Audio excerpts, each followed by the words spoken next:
Hi, this is Bill Cowher, CBS analyst, a former coach of Hines Ward, and you are listening to the Hines Ward Show. And no matter what the kid said to me, I accepted being, half Korean, half black. Georgia football, that's the real deal. Playing 14 years with the Pittsburgh Steelers. Hines Ward, touchdown! Hines Ward pulls it in! Becoming Super Bowl MVP. I tried Dancing with the Stars and won the mirror ball there. And I love challenges in life. Hines Ward, you are an alien man! If you ever watch me, I'm always smiling. So this is the next chapter in my book. Starting Hines Ward Show. Welcome to the Hines Ward Show, where twice weekly we talk life, football, and everything in between. And now, your co-host, Michael O'Neill, and the man himself, Hines Ward. Ladies and gentlemen, you're listening to another episode of the Hines Ward Show. I'm Michael O'Neill. With me is MVP 86 himself, Mr. Hines Ward. What's up, Hines? Michael, what's going on, broski? How you doing today? Dude, I'm nervous, and I'm excited for this episode. Like a kid in a candy store. Huh? I am a complete and utter comedy nerd, first of all. This is your bromance time, This is right? I think this person's relationship to you is my relationship to him. I think I'm such a huge fan of Anthony Jeselnik, who's our guest on today's show. I think he's the best in the business right now. I think he's doing brilliant, nuanced, really interesting comedy. And I almost dropped the F-bomb right there. Yeah, he's absolutely fearless. Yeah. He's he's you over the middle. Is what he is. I love it. I love that description there. Pittsburgh guy, man, down to earth, and is just extremely funny. I can't wait to watch his Netflix show, Thoughts and Prayers. So shout out to my man, Anthony Jeselnik. Yeah, we talk about some cool stuff, too. We talk about, growing up as a Steelers fan. We talk, how he actually started and developed his comedy voice and what it's like for him to bomb, don't play Christmas parties, apparently. And just, and how long it takes him. I was so surprised at how long it takes him to develop just 30 minutes of an hour special. And it's a lot longer than you guys would think. It's really pretty impressive. And the thing about comedians, man, that's got to be the hardest job to go out there and try to make people laugh. Can you imagine, facing a crowd, their arms crossed, and they're just going, make me laugh? Correct. It's almost like, I dare you to make me laugh. Right. And then to have them falling out of their chairs, it's got to be an adrenaline rush. You got to wow, all these doubters out here, I'm making them laugh. And it's got to make you feel good as a comedian to make the naysayers laugh when they're sitting there trying not to laugh. I heard Jerry Seinfeld recently, this was in the last couple of years, was being introduced on stage. And the guy said, and the funniest comedian in the world, Jerry Seinfeld. And he said the whole crowd just went, oh, really? And crossed their arms. Oh, that's and he tough. completely bombed. And that was recent. This is, a guy who's had a 30-year comedy career. And so you never know. I mean, it's just volatile. So the hype man set him up then. You're never supposed to do that. You're never, as the guy that's coming on or introducing, you're never supposed to be like, this is the greatest comedian in the world, because they're going to just compare you to everybody else, and you have nowhere to go. You're done. You're absolutely done. So, and that's what they do in the world. Even in football world, they always want to compare you to other players. For me, I just wanted to be myself. And I think that was something that the fans and Steeler Nation, they really appreciate. I didn't try to be like any other wide receivers. I just played my butt off, gave 110%, and I just wanted to do whatever it took to win ball games. Was there a coach or somebody for you that said, hey, man, they will really appreciate if you block downfield? No. That was all you? That was all me. No, they didn't pay me. I didn't have incentives to block. I didn't get extra money to block. I blocked because I wanted to. I wanted to help the running backs or whomever it was running. I wanted to help. It was, and that's what I look for as I, watch game. I put tapes. What are guys doing when they're not getting the football? What are they helping their teams? Divas. They're divas, Hines. Unfortunately, wide receivers, we are categorized as divas. But there's guys out there who put it down, who just wants to win. They're not catches and they're all about yards and touchdowns. They're the complete wide receivers. They probably don't get the recognition as the big name guys who are putting up 100 catches a year. But there's a lot of good wide receivers that may not be the top fantasy draft picks out there and wide receivers, but are very solid wide receivers that I would love to have the opportunity to be on our team to try to help us win a Super Bowl. Right. And did other receivers ever go, dude, what are you doing, man? Why are you working so hard downfield? No, I actually got compliments, man. I don't know how you do it. I mean, I couldn't do it, but, it's just, man, you're just a beast. But what I get college guys. I try to model my game after you, man. I just love how you go after the DBs, and you're just fearless, and, you don't take crap from anybody. And, I just appreciate you and just wanted to let you know I'm a big fan of yours. I love your game, so continue to play. And the biggest compliment that I ever got from anyone was Bill Parcells. And we played, and he came up to me, shook my hand, and he's like, man, yeah, I'll take you any day. You're a hell of a ball player, and you play the game the right way. And to me, that compliment just stay with me. I felt like I've arrived. That was my Hall of Fame moment. Here he is, Coach Bill Parcells, and giving me that compliment. He didn't have to, and he came up to me and just looked me in the eye and told me that, and I was like, wow, I thought I've arrived then. My guess is that every fan of an opposing team hated you, and every coach wanted you on their team. Yeah, and I think Coach. Who was Bellick? Yeah, Billick, Brian Billick. Brian Billick, yeah, from Baltimore. He said, "Hey, man, I hate the guy, but I love to have a guy on the team." Right. So, I mean, for me, it was Pittsburgh, ride or die. I bleed black and gold, and I was going to hit and do whatever it took to win games. If you wore a different color uniform or had a different opposing color, I was going to hit you. I was going to hit you in the mouth, regardless. I didn't care what size you were. With the Pittsburgh Steelers, I'm going to go out there and do whatever it takes to win games. That's fearless, baby. Our fearless guest today has this special on Netflix called Thoughts and Prayers. It is hilarious. It is not for kids. Do not let your kids watch Thoughts and Prayers. And he's a Pittsburgh guy. He's a huge Steelers fan, huge Hines Ward fan. You would have just seen him hosting Last Comic Standing. If you look on YouTube for all of his roasts, he's roasted Donald Trump and Charlie Sheen and a whole bunch of other really, really some luminaries. But his special Thoughts and Prayers is what we're talking about today. And he is none other than Anthony Jeselnik.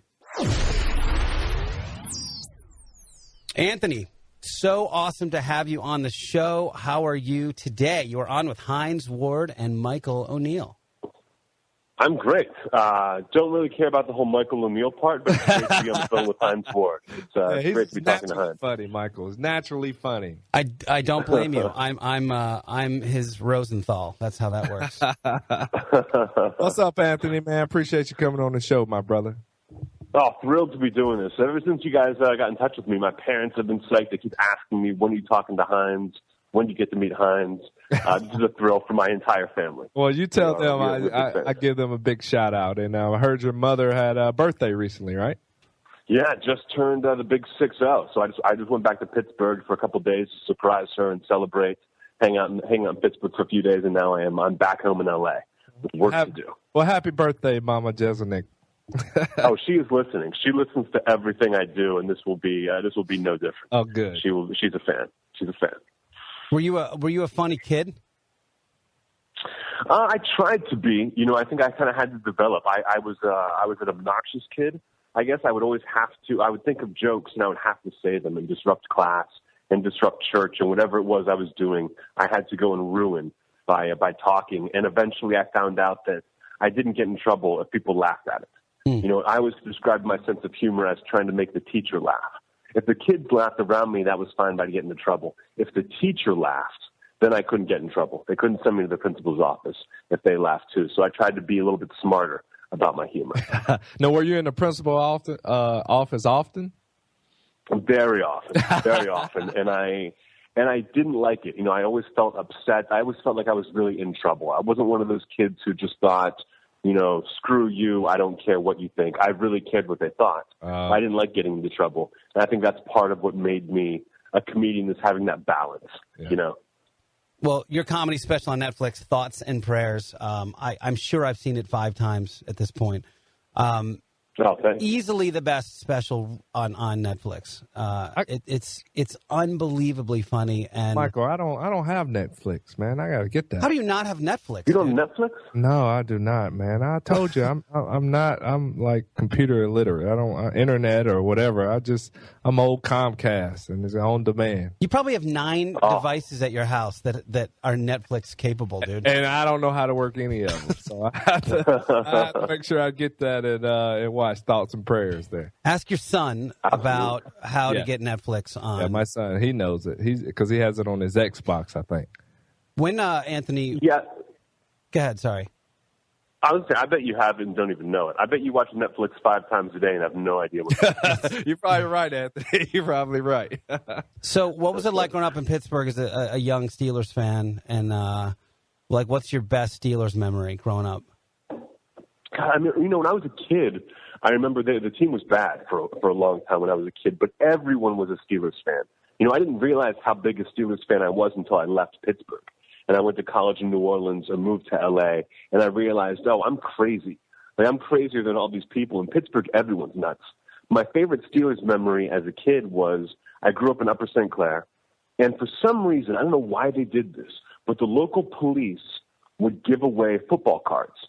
So you could kind of flag them down and get like a Louis Lips card, or they would give you, a Mark Malone card or a Mike Webster card.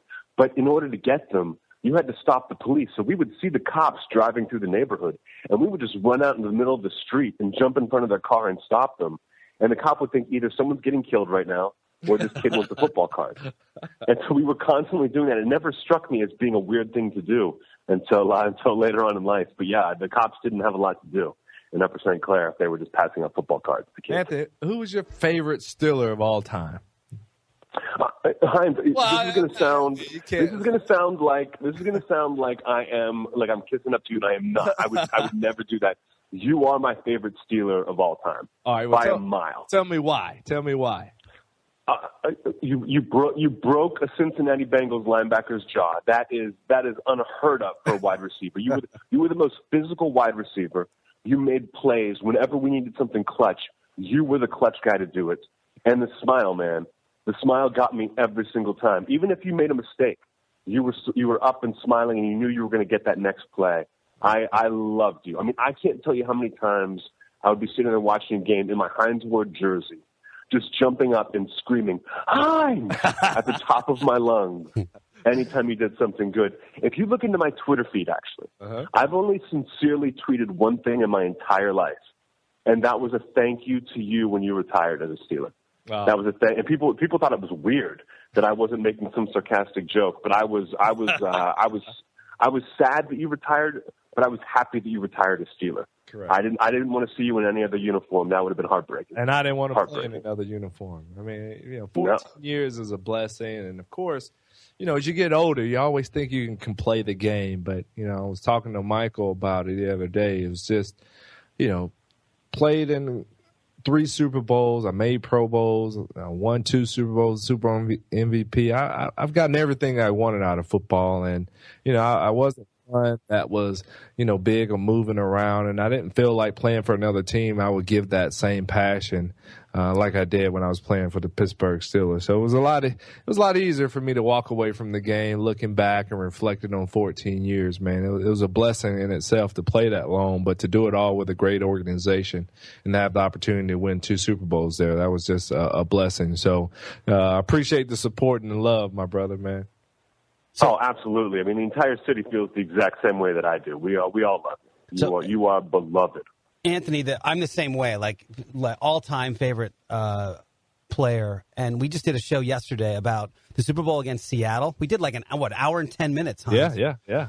And, dude, he broke down what it was like to set that play up when Antoine Randall L. threw him that ball, and that it happened a play. It happened like, what was it, a quarter earlier, Hines? That you blasted the safety? Yeah, it was like maybe 2. No, it was actually like 2 series before that play. Oh, man. Set up, so you're gonna love it, dude. It's such cool Steelers insider stuff. But my question, same question I asked Michael. Anthony, when I scored the touchdown, do you remember where you were and who you were with? I was in Los Angeles. I remember this. Was I in LA or was I in New York? I remember when Antoine Randall got the ball. Uh-huh. I knew what was about to happen. Did you stand up? Did you stand up like I did? Oh, I was standing up immediately. Like and arms, I think that arms up?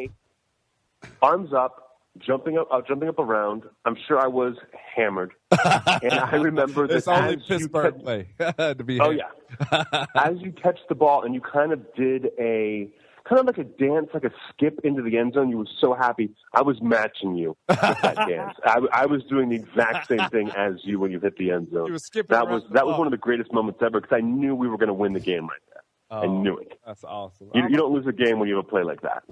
And I was telling Michael, when you scored a touchdown and, you see a wave of black and gold and Terrible Towels waving as I'm hopping into the end zone, I was always wondering what other Steeler Nation, what they were doing at their homes or outside the bar. Were they, jumping with me? Were they cheering? Were they hugging? Did they kiss someone or, high five a stranger or whatnot? So I was always intrigued by that, because it's so amazing to have that impact and then have a whole Steeler Nation country behind you and scoring that touchdown to seal that game. I was always curious about Steeler Nation, what they were doing at that particular time. Now that you mention that, I don't think I've ever hugged someone during a Steelers game. I think I'm on such emotional lock that I need my space. I need my space to be jumping and screaming and waving my towel.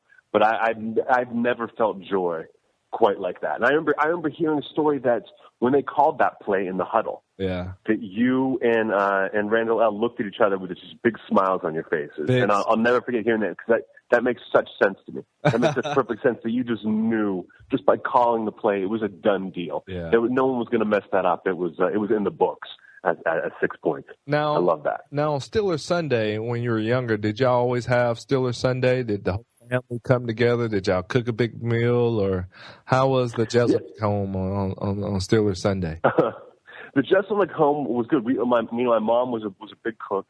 We would gather around the TV, and in Pittsburgh when I was growing up, everyone felt the same way about the game. Yeah. So it wasn't as emotional as it became later on because if they were doing badly, and when I was a kid, they were often, playing badly, but you could still enjoy the game because everyone was in the same boat. Correct. If you lost, everyone was upset.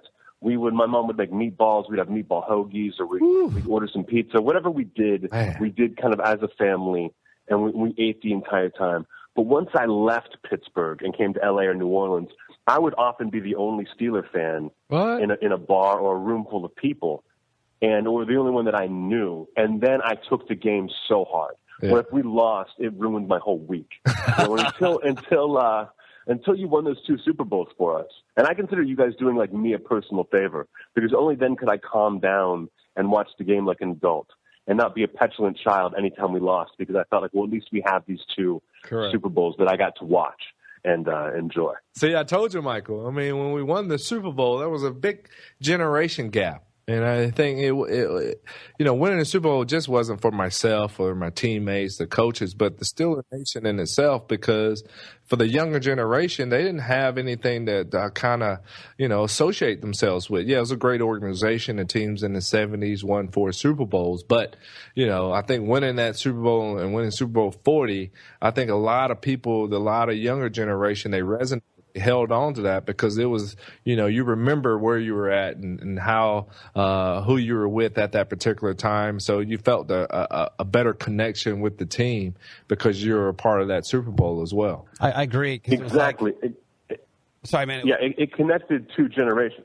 Correct. People who you would just have highlights of it, but then when you got one for yourself, it felt so good because then you kind of had bragging rights right with those other people. Correct. Right with the people that grew up with that dynasty. Yeah, because I never, as a player, you see all the great players. They bring back Mel Blount, Franco, and all, Mean Joe Green. They were walking around a facility, but you never felt like you were a part of the organization until we won a Super Bowl. And it was like, oh, okay. It was like, okay, now I can call them my brothers, or now I can have some association because, when you're walking through the halls, you see the Lombardi trophies, you have that connection with the teams in the 70s. So I felt a special connection with Lynn Swann and John Stallworth by winning that championship. Oh, yeah, you could look those guys in the eye. Yeah, exactly. I felt like I belonged.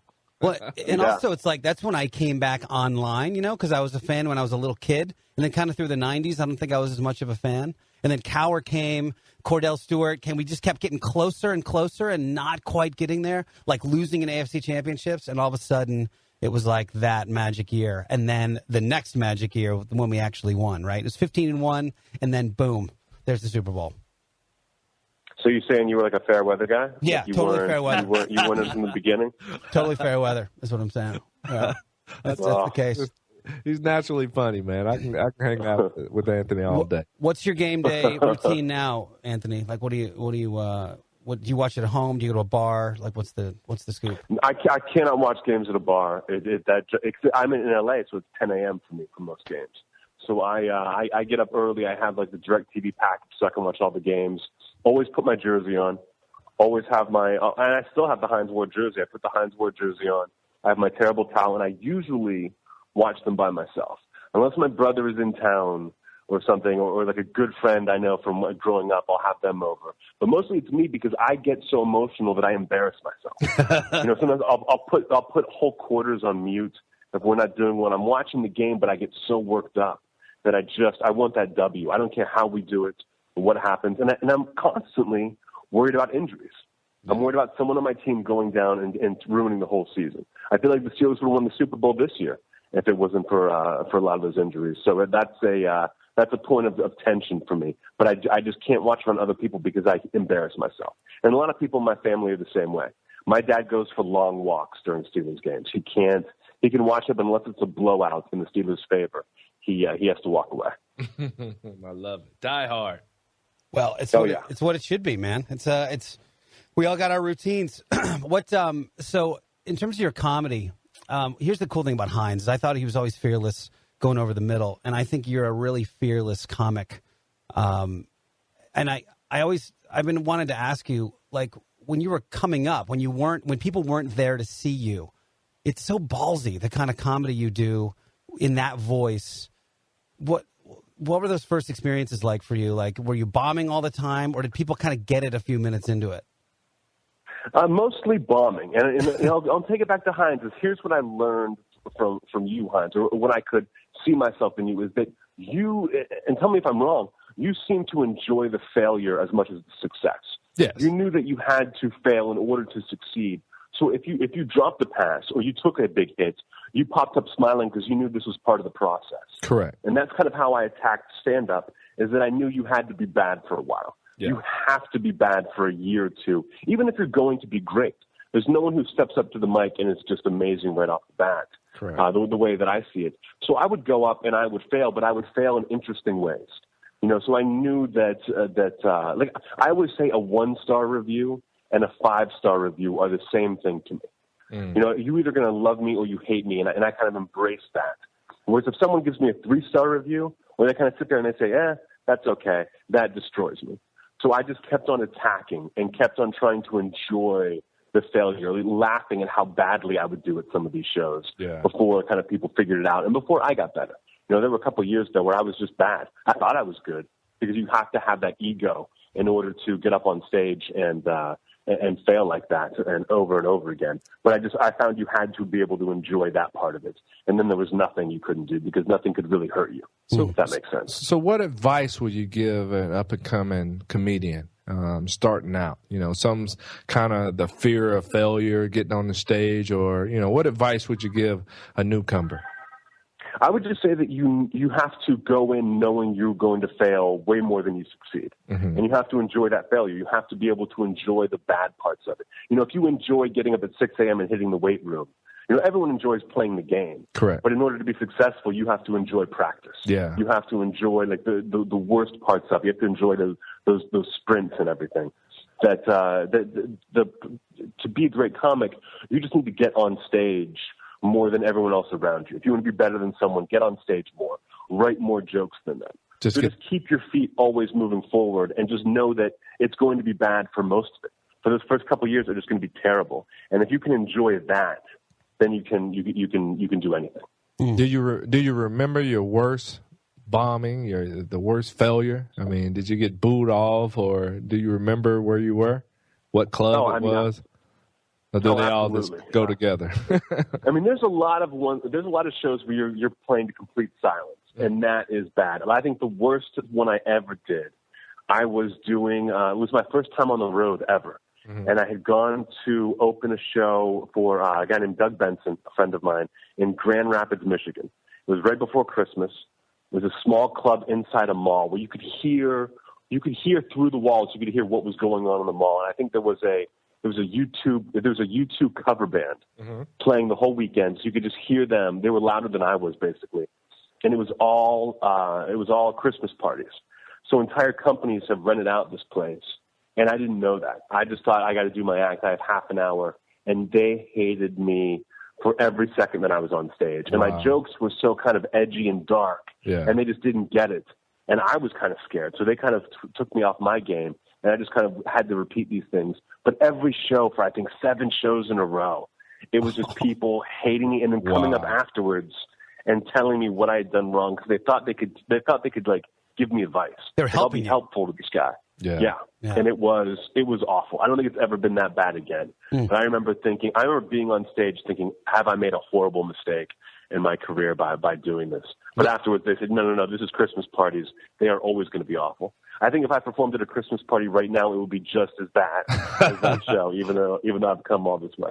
Now, was there ever a time you felt like just giving up, like saying, you know what, this is not the move for me? No, because the embarrassment of bombing, the embarrassment of having a terrible show is nothing, Hines, is nothing compared to the embarrassment of quitting. Correct. The embarrassment of saying, I used to be a stand-up. I tried. It was, and having excuses, that would be humiliating, and you would carry that for the rest of your life. Correct. I don't think there's any shame in having a bad show. I take pride in it almost. Yeah. But the embarrassment of quitting, I will never face that. Yeah. Never. No matter what. I love that when that happens, like when the whole crowd groans, you just get this, such a satisfied look on your face about it. When did you realize that voice was the thing? Like that was your thing? I mean, pretty quickly, maybe like a year or so in, I just realized that the crowd didn't like me the second I took the stage because of the way that I looked. Most comedians they look kind of like drunks, and they look kind of disheveled and don't take care of themselves. Whereas I was this 23-year-old kid who looked like kind of like a know-it-all. I looked like I had money, even though I didn't. They just didn't want to like me. Very tall and handsome as well. I'm sure the ladies were big fans.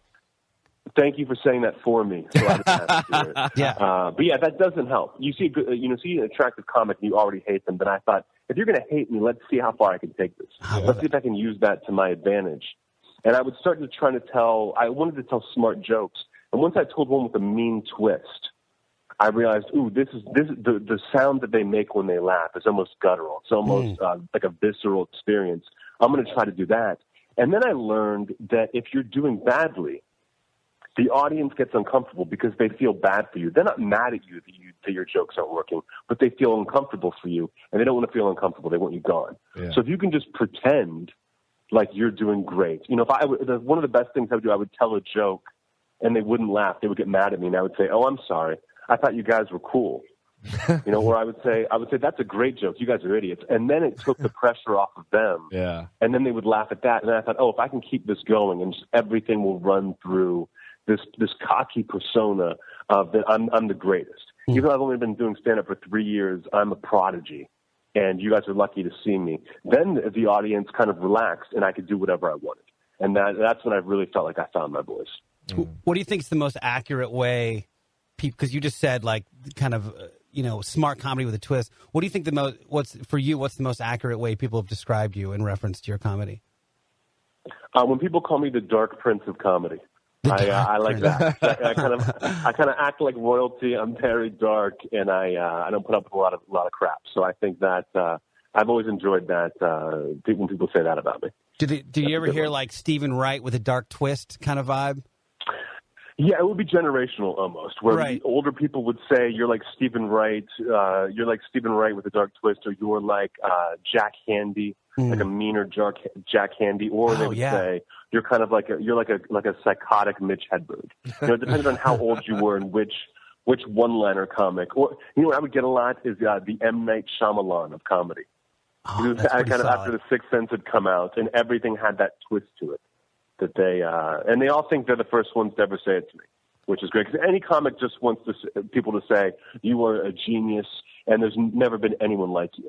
So anytime someone compares you to someone, you're just like, oh, like great. I don't care. I don't know, Hines, if you ever get that. If someone compared you to another wide receiver, Yeah. would you appreciate that, or would you say, no, I'm Hines Ward? Yeah, there's never been anyone like me. Correct. Anytime they always use comparisons in the league.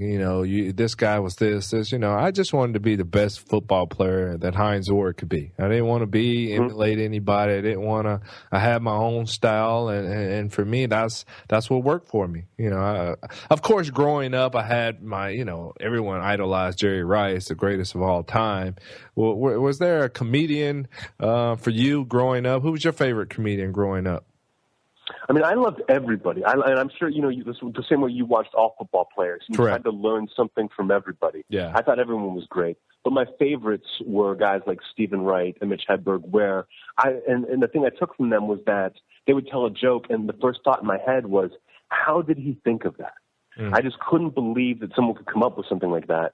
And my favorite of all time was the guy I mentioned earlier, Jack Handy, who was a writer for Saturday Night Live. And he would write those deep thoughts by Jack Handy, if you remember those. They was like right before commercial. It would be a quick joke. And to me, that was the funniest thing in the world. So I would buy his books and read through them and then write my own jokes. I never wanted to copy anyone. Correct. But you have influences, and you kind of meld all your influences together. And you hope that because it combines so many people, that you'll eventually be something original. And because I was emulating a guy like Jack Handy as opposed to, Stephen Wright or a comedian, like if someone emulates Jerry Seinfeld, you can tell right away. Correct. And they'll never really escape that shadow. But because Jack Handy was a writer instead of a comedian, it seemed like I was more original than I was at first. And then eventually, after a couple of years, you get your own voice. And now I don't think you can really compare me to anyone now. Yeah. What do you think? I think it's your timing. You have such killer, nuanced timing, and and your delivery. I mean, it's really, really something else. What do you think came first? Was it the voice or the timing? I think I always had the timing. You can't really teach timing. That I think once I kind of learned how to write these jokes, which just took hours and hours of writing as many as I could. I always thought I'll write 100 jokes, because the guy across from me who's trying to get my spot is probably only writing 10. So if I can just work way harder than everybody else, I will always win. But the timing I always kind of had. And then you just learn the best way to, when everything is a misdirection and everything's the punchline, you learn how to say it, to kind of talk in a slow cadence. I would think about Jim Brown. Would always, after he got tackled, he would get up and always walk slowly to the huddle. Mm-hmm. And he said he did that not because he was lazy, but because later on in the game when he's hurt, he didn't want them to know there was a difference between when he was healthy and when he was hurt. And I thought you just always talk in the same sort of pace so people never know when the punchline's coming. They could never predict it, even though they know it's going to happen. You have to kind of hide it with your voice and with your tone. That your special Thoughts and Prayers on Netflix, that clumsy little lad is by far my favorite line of the entire thing. It is so. I can't even go into the joke because it's too dark, but it's awesome. Do you ever go back and so Hines will go and watch film. Do you ever go and watch your special and go, man, I should have did it like I did it in Salt Lake City? Like there was a delivery that you I transposed those two words. Like what is that? What is watching film like for you? Oh, it's impossible. It is. I would rather watch anything other than an old special, because I always feel like I get better every single time.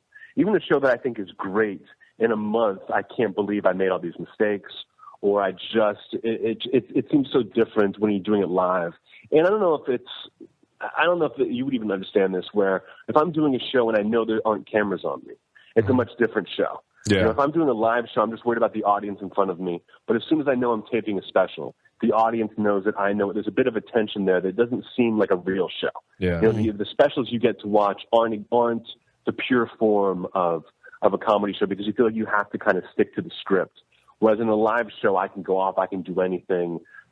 People can yell things out, and I have to deal with that, and that's a lot of fun too. Yeah. That doesn't really translate into a special. So honestly, this Netflix special, I had to edit it with some guys. I only watched it once, and they would say, "What about this thing?" I'd say, "That's fine. That's fine. I'm just not going to look at it again, no matter what you do." So I could never. When I was home in Pittsburgh this past week, my mom started to watch it, and I just hearing the opening of the special, I made her turn it off. I can't deal with it. I think a lot of actors are that way. They don't want to look at their own work. Did you record 2 shows like a lot of comics do for that? Yes, everyone always does because there's always one that's terrible and one that's great. Right. And that was there wasn't a terrible show, but the second show was so much better, and it usually is because you're more relaxed. It's a later crowd; they're more into it, and you kind of know the space a little better. Hines, do you get into comedy? What are your favorite comics? Oh, I love all comic. I mean, nothing like a great laugh. Any movies, I was Eddie Murphy and Red Fox and those guys. Just I think my favorite all time is Life, the movie Life. Just watching how the comedians just get together and they just go off the script and they're just naturally funny. And I wanted to ask. That was Eddie Murphy and Martin Lawrence? Yeah. And I wanted to ask you, when you're around other comedians, you guys are just, I can imagine just being a fly on the wall, the types of jokes and type of, how you guys crack on each other. I mean, did you feel like you arrived, being amongst other comedians and getting that respect from your peers? Oh, absolutely. I mean, it's one of the reasons you become a comedian is because you want to hang out with other comics. Correct. I'll see, I'm doing a show and we go backstage. People are staring at that backstage door, wishing they could be in that green room, listening to what we're saying. And I love that. Like, if you see comics bring each other on stage, you'll introduce a guy, you'll shake his hand, and they always whisper something to the other person. And I would kill to know what that was. And now I get to hear it. I get to do that. I love that. I love being inside of that world. And my friends and I are just completely vicious with each other, and are always cracking each other up. So it's that's one of the big perks of being a comedian is just getting to be around other comedians and getting to know them as friends and people as opposed to just performers. Yeah, it's pretty awesome. Just I met John Mulaney a few weeks ago at I guess the Comedy Store. Is it Comedy Store? Is that what it is? In L.A. Mm-hmm. And I was like a schoolgirl. I was like a little 12-year-old. Yeah, hi. I had no words. It was crazy. I'm such a comedy nerd.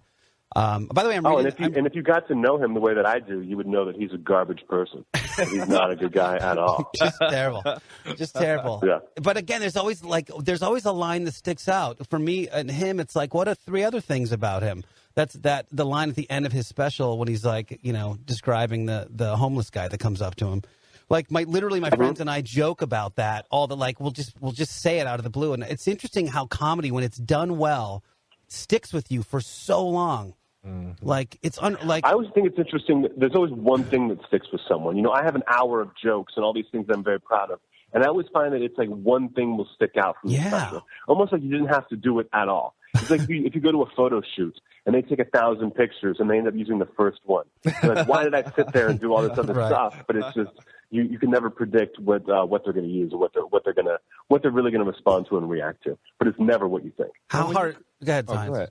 I was asking, when you're creating jokes and stuff, do you talk about more personal things that's happened to you over the years? Do you go back to your high school teachers telling you that you're not going to make it and stuff like that? Do you find comic out of that?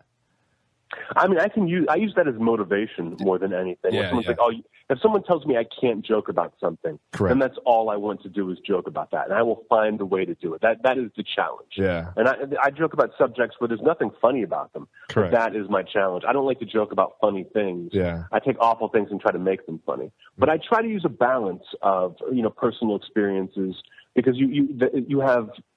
It's a bottomless pit of experience when you come from your own life versus going into, I'll read this book and try to make a joke out of it or see a movie. But it's kind of a combination of a lot of things. It'll make you think of something.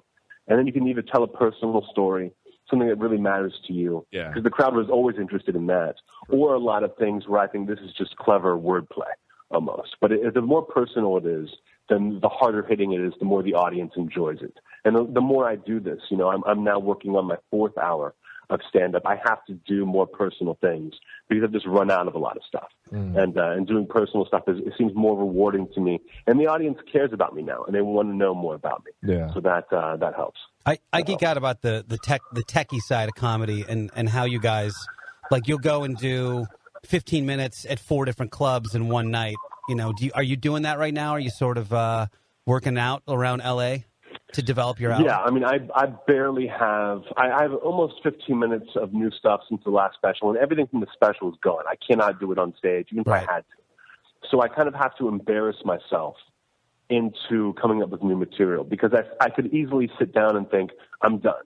I've done enough. I don't have to do this. But if I go up on stage and I kind of fail a little bit, or I try a new joke that doesn't work, that upsets me. And then I have to go home and replace this joke. So if I didn't get on stage and kind of bomb and not do well, and now the bar for me is very high. My fans expect a lot, that I need to live up to that just by going up and failing and getting up again. So that's what I've been doing almost every night, is getting up on stage, and maybe I'll tweak a word or two. But normally I'm looking to just replace jokes and get that strong 15 minutes that I can build from there. Because I can't really make any money until I pull together some more time. So that's a good motivator too.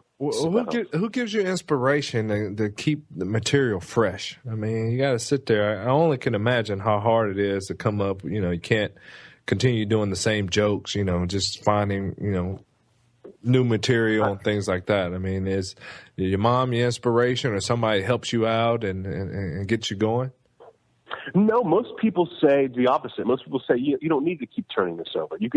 People love to hear those old jokes. It's me that motivates myself for that, because once I get bored, there's nothing worse for me. If I'm bored on stage, I hate it. It becomes unpleasant. But if I have even one new joke, it will refresh an entire hour of comedy, because I'm excited about getting to that one new joke. Correct. Or trying that joke out. That even if it fails, I always need something new. Every time I go on stage, I need one little piece that I'm excited about seeing.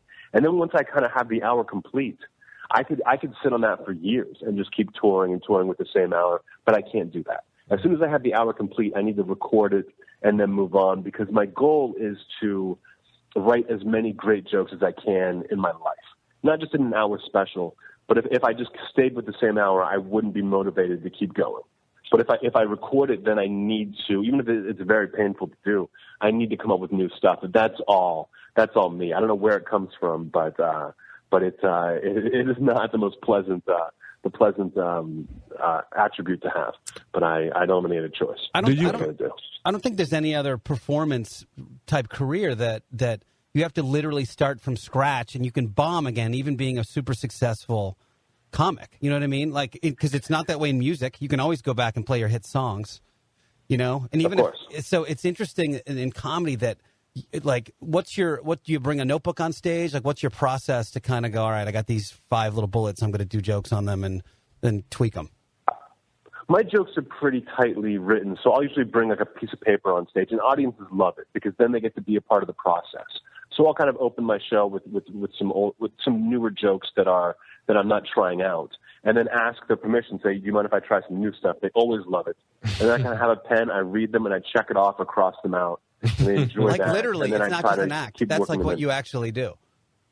Oh yeah, it's that my part favorite is not thing to the- do. If I could that's so only cool. do that, I would love it. Yeah, I love trying out brand new stuff, because you never know, and the audience kind of gives you a little grace when you're doing it like that. Like, I'll have jokes sometimes where I try it out with a pen and paper, and they love it, and I think, I have this great new joke, and then the next day I do it without the pen and the paper, and it bombs, and they don't care, and I think, okay, they fooled me again. So you never know. Things are always changing, and sometimes one crowd loves a joke, the next crowd won't. And you have to kind of find out what that middle ground is, where your act will work anywhere. And that's just a process of failure. You can't fall in love with any of your jokes, because you never know when they're going to abandon you. How much do you need to be solid before you'll start touring with it? It's gotten worse for me, because now the bigger my name gets, the bigger the expectations are when audiences come out. So I would say I used to be able to need 20 new minutes and I could go and tour. Okay. But now that kind of the special is done as well as it has, I can't use any of that stuff. So I think I would probably wait till I had about half an hour, and then maybe go out and just be able to do crowd work and do things in the middle, and maybe try to tell a story or something to get through that time. But you can really develop a lot of material on the road. So I'd love to have at least a new half hour. And hopefully by the end of the year, I will have that. That is my goal. That's baffling. Like, think about that, Hines. So I know his special just came out. What was it? October? November? Yep, October. And so threw away that hour, and now it's going to take you the rest of the year to come up with 30 more minutes of solid material. And that's how many hours? Oh, if I'm lucky. That's got to be 300 hours for 30 minutes or something? Wow. It's crazy. Oh, even more than that. I mean, I write pretty much every single day, and I perform almost every night. It is a lot of time, and you just know the failure is you're going to fail 99% of the time, but that 1% you hope is going to be brilliant. Correct. And that's what I'm going for. I don't go for chuckles. I don't go for like, oh, that was amusing. I go for, oh my God, I can't believe you said that. I'm on the floor. He does get those a lot. That's a high bar that I've made for myself. Yeah. I Man. love it. Well, dude, I honestly think you're the most brilliant guy out there right now. What do you, if you had to say anything else to Hines, what would you want to say to Hines on behalf of Anthony Jeselnik and Steelers Nation? Oh, I would just say thank you. Thank you for being a Steeler, and thank you for being the greatest Steeler ever. If you had played for another team, I don't know if I would have been able to love you the same way that I do now. There's occasionally a play on another team where you think, oh, I still like that guy and I respect him. But if someone said, I hate Hines Ward, and they were, a Patriots fan, I would say, I totally understand that. I understand why you would hate this guy. If you're a Bengals fan, I bet they've got pincushions with you. Yeah. But I thank you for being a Steeler and for being mine. I felt like because of you were the time I watched the Steelers most. I watched you the most, and you will always be my favorite player. So thank you for that. Thank you for that. Definitely. See now, man, I gotta figure out how to download this Netflix. So man, I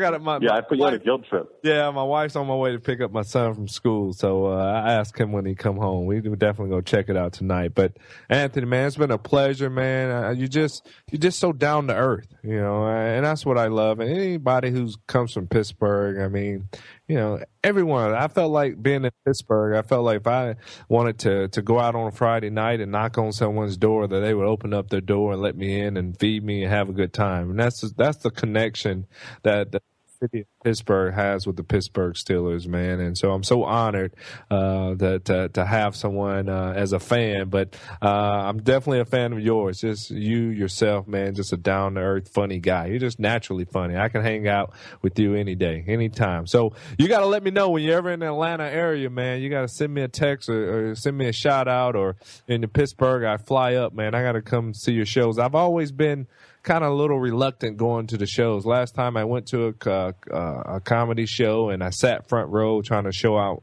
in front of one of these girls I was dating back years ago, and man, the guy just got on me the whole time. I was like, man. So I like to be the butt of all the jokes and stuff. So I tend to want to sit in the back now. So, but you got to let me know when you make it out on the East Coast, my brother. I got to come check out your show live in person. Oh, yeah. Atlanta is one of my favorite comedy towns, a great comedy city. Next time I'm there, I will let you know. I'll let you hang out backstage. Yeah. Deal with any of that crap. Yeah. It'll be great. Oh, man. Anytime. It'll be great. Appreciate it, man. Cool. Well, we're going to get to L.A., too, to promote the Hines Ward Show, Hines. I got to convince you of that next. I'm out there, too. Right? I'm trying to let this podcast blow up around the world, man. And that's the good thing about playing for Pittsburgh. Steeler Nation is all over. So just to have that connection with celebrities and so many great people I've met over the years. And so I appreciate you coming on the show and really just give insights to, I didn't know that I have fans all over, and I've been fans of everyone else. So I think it was just a natural thing to combine the two and let our listeners out there know that, we're pretty cool people. I think sometimes you get put on a pedestal and everyone expects you to be funny all the time where, you're a down-to-earth guy, man. And so I just appreciate it. I'm a big fan now, and I got to get this Netflix downloaded tonight, Michael, man. Thoughts and prayers. Yeah. Thoughts and prayers on Netflix. Anthony, thanks so much, man. That was awesome. Absolutely, guys. Anytime. All right. God bless, Anthony, man. Take care, man. Take care. So, Hines, Anthony Jeselnik, how funny. He's such a cool dude. He is cool. And that's so, being from Pittsburgh, down to earth guy, man, just naturally funny. I feel like I can hang out with him, man, and just pee on myself. I mean, that's how funny it is. And not that I want to pee on myself, but. What you do in the privacy of your own home, Hines. Correct. But he's just down to earth, man. And I love his attitude. I love his mindset of how he goes about, trying to become the best, comedian out there. Yeah, that was actually really something else when he really described what his mindset is when he's developing a new set. I'll tell you, man, as a guy that, I study a lot of comedy and I love comedy as an art form. Right. I don't think there's anybody doing it better than him right now that I know of. He's so brilliantly crafted. And by the way, if you guys are listening to this, do not let your kids watch this special. This is not for kids. Adults only. This is adults only. And it's, when you understand what he's trying to do, which is he's going for the grown. He wants you to be, his show is called The Jeselnik Offensive on the Comedy Central. It's canceled now, but he's trying to offend. That's what he does on purpose. So when you get that and you kind of like embrace it, it becomes really funny stuff. Man, he's a Pittsburgh guy. So Steelers guy. Yeah, Steelers guy. So he's a Hines Ward guy is what he is. It's just amazing just to have that connection with celebs, because never in my wildest dream, I'm sitting out here playing, you score a touchdown in the Super Bowl, and to have that impact on someone like Anthony, to sit there and say, man, I love you. I appreciate you. Thank you for all the years. Just makes you feel good on the inside. Now that I'm retired, it's like, man, I actually did something good. It makes you, to have an impact on someone like that is just, it makes you feel good, man. I'm honored. I'm blessed. I think that, we all focus on, the MVP and the Super Bowls and that kind of thing. But I think that your career was marked, for me, you were so unselfish. You blocked downfield. You cracked guys downfield. Even that, I watched the touchdown you made in the Green Bay Super Bowl. And that was a hell of a catch. It was such a catch. And it was kind of downplayed because, they lost and, But it's just the will to win. I wanted to do whatever it took to win games. And, just listening to Anthony, understanding you're going to have some good and bad days, but at the end of the day is, I'm going to work on my craft. I'm going to continue to get better. I know I'm going to have some critics out there that's always critiquing me. I'm not this, but I've always used that as motivation to prove all the naysayers wrong. And that's the attitude that I like, and I can resonate with Anthony, and that, he's a fighter, man. He's never going to let anyone, get him down. He's going to do it his way, and he's going to go out there and continue to work on his craft. And I can't wait to see him in live in person. So I'm waiting. Either I have to come out to L.A. or he's going to be on the road in Atlanta or in Pittsburgh. So I definitely got to make it out to one of his shows. For sure. We got to go to L.A. to get on some other podcasts. And promote the Hines Ward show. Hey, whatever I got to do, my brother. Do a little tour. Anyway, that is another episode of the Hines Ward show, and I was psyched for that one. That was the one for me that was like, oh man. He busted my balls a couple times. I expected that, but that's okay. I'm not Hines. It's all right. I expect that. But cool. You're on my team, though, Michael. We're bros. We're bros. So follow at MVP86 Hines Ward. Actually, I don't need to do this because it's in our outro. I keep repeating this, but thanks for listening to the show, you guys. HinesWardShow.com. Leave us a rating and review on iTunes. Hines, thanks again for another phenomenal episode. No problem, man. Enjoyed it. Peace.